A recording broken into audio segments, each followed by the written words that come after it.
Hello, Scorch Artist here, back again with another video. I decided to come back for a second to thank everybody for the 300 subscribers. 300 is an awesome number. It's growing, it's growing. Thank you all for subscribing and constantly coming back and watching my videos. And so basically in this video I'm going to be giving away this drawing in gratitude. Is that how you say it? Yeah. I think so.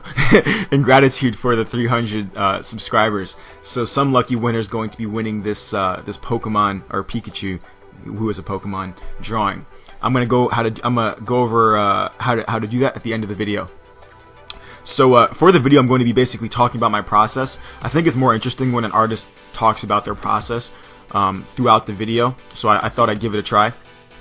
Let me know what you think at the comment section down below. So first off here, I am coloring with blue-green Copics. I'll put all the markers probably in the description or something like that, because I can't remember them right now. But I'm coloring with all blue-green. Now when I went into this piece, I had a plan for what I wanted to do. I wanted to do kind of a darker armor and like a lighter kind of shoulder pads and stuff like that.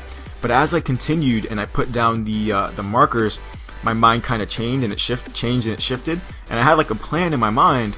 But as soon as I put down the actual colors, my plan kind of switched up, and I was like, it didn't look as nice as I thought it was going to look. So, because the lighter green there was going to be like the first layer, then it's going to get dark on top of it.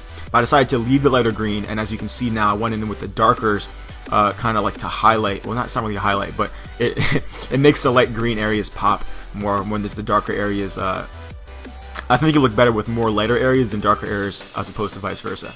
So I went in, started doing it. I figured out it wasn't going to go the way I planned, and I had to improvise. So a lot of these techniques, I put a lot of blue in there, like a light blue. You might have just seen me do that.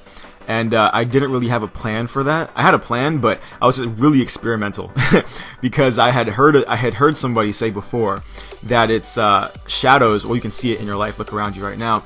A lot of shadows aren't just the darker versions of the color you see. They're usually reflected light and things like that. So I thought I'd give it a try. And with the blue-green, I decided to reflect some blue. You'll see me do it on Pikachu's cheek in particular. I think that part pops out the most, and on the body armor there.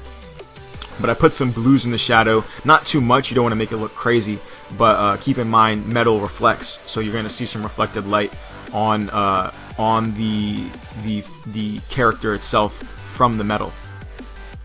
Let's see what else happened here. Yeah, so also another thing too. A lot of my markers were running out of ink during this video. Not these ones. The blue-green ones were a-okay, but you'll see later on the markers kind of get crazy. They start running out. I'm like, oh geez, I have like 20 markers trying to do like the same thing at the same time. Another thing too is I did this also in digital. I did a digital version of this picture, and I'll link that in the description down below.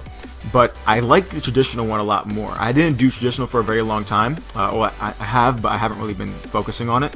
And here you can see me putting in the Japanese. I'm gonna put Japanese on his neck thing there. So I did traditional for a very long time, then I stopped and got into digital because of some artists I like were very nice in digital, and I figured, and it's a way in, because with digital you can get more fancy and you can get more, you know, in detail or in depth. But I think there's something to be said for traditional, in the sense that I feel like when you look at a traditional piece of artwork that's done traditionally, you really can sense or you get a feel for how the artist, how do I explain this? The artist, you know, doesn't have the same ability to erase. And I think even though they may both look nice, traditional, for like we unconsciously like register that the fact that the artist, you know, every single line had to be the right line, and if they messed up, they had to improvise their way out of it. So I think that extra aspect to traditional is what makes it so appealing to many people, is the fact that you know that the artist, you know, had to put in that extra mental effort to do it, whereas in digital they can just erase it, which I'm not knocking digital. I love digital.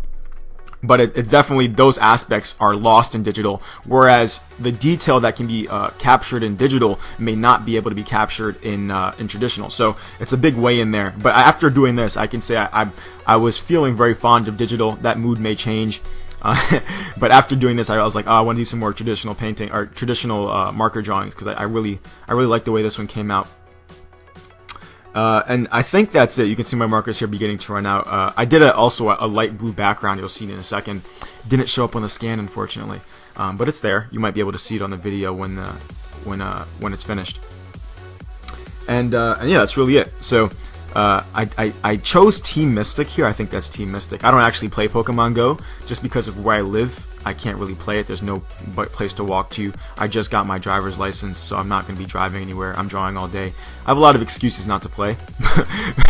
But I looked up the teams, and I like Team Mystic. I thought it looked good with the armor, and it seemed cool. So that's the one I chose for this one. I thought it'd be nice to have Pikachu representing something, as a team guy. And the other drawing, the digital drawing, is Team Valor. So it's a Pikachu's in red armor in that one. I'll link that in the description down below.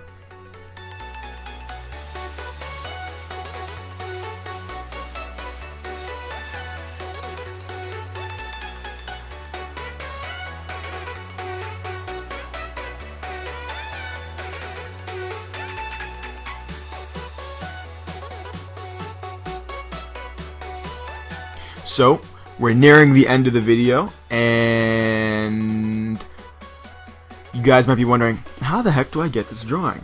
Well, there's a couple things you can do to win this drawing. The requirements to enter into the contest are to basically share this on your social media. So if you have a Facebook account, share it on there. If you have an Instagram, share it on there. It might be a little bit harder. Facebook is probably the easiest way because it's like a little button. Like it, give it a thumbs up, give it a favorite, and in the comment section down below, I want you to basically comment what got you into art, or what got you into, because you don't have to be a manga artist or a comic book artist, but what is it that your earliest memory or whatever it is that got you into art? Like, where did you go, I like art, I want to be an artist? If you haven't come to that decision yet, what about art is so intriguing for you? So I'd like to see some comments down there. I'm really interested in that, about other people, how they got into it. I'll make a video about how I got into it in the future, but it's going to be a bigger video, so it might take me some time to do that. But definitely, I want to know what got you into art. I'll be looking through the comments. The comment that I think is most, came from the heart, the deepest. I will pick that guy and guy or gal, and assuming they did all the other stuff, I will send this to them. Also, as well, if you would, this is not part of the contest, but if you could comment, if you have any ideas or suggestions for future videos, anything you'd like to see from me, I'd be happy to take those recommendations. So drop those in the comment section down below, and I will definitely be checking those and looking into what I could possibly do to bring some more value to you guys, because art's fun, and the more I could do, the better I get. The more I do, the better I get. The more you see, the more happy you get. So we can have a cool relationship going on here. So comment, rate, subscribe. Let me know what you think of the video, and be sure to enter the contest. And yeah, thank you again for 300 subscribers. You guys are awesome, and see you again in the future. Peace.